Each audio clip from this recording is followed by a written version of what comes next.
बिस्मिल्लाहिर्रहमानिर्रहीम। जी नाजरीन, तो आप देख रहे हैं पाक न्यूज़ पाकिस्तान की आवाज़ और मैं हूं आपका होस्ट हाजी जान। मैं मौजूद हूं टीचिंग हॉस्पिटल अजीज़ भट्टी में और मेरे साथ MS मौजूद हैं डॉक्टर आसिफ महमूद। हम और हमारी टीम उन्हें तहे दिल से प्रमोशन होने पर मुबारकबाद पेश करती है 19वें ग्रेड में। उन्हीं से पूछते हैं जी अस्सलाम वालेकुम। जी वालेकुम सलाम जी, बहुत शुक्रिया मोहतरम।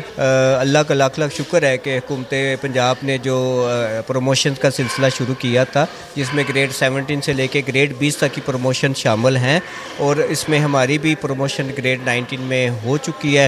ये हमारे डिपार्टमेंट का महकमा प्राइमरी सेकेंडरी और स्पेशलाइज्ड हेल्थ केयर और वज़ीर आला पंजाब जो हैं, ये उनकी इनायत है, उनकी मेहरबानी है कि उसकी वजह से तमाम डॉक्टर साहिबान जो हैं वो अपने अपने अगले ग्रेड में तरक्की पा रहे हैं। जी नाज़रीन, जैसा कि आपने देख सुना, ये हमारे से MS डॉक्टर आसिफ महमूद जो 90 ग्रेड में प्रमोशन होने के बाद आपसे मुखातिब हैं। और इसी के साथ इजाज़त दीजिए कैमरामैन अली रज़ा के साथ हाजी जान, पाक न्यूज़, गुजरात।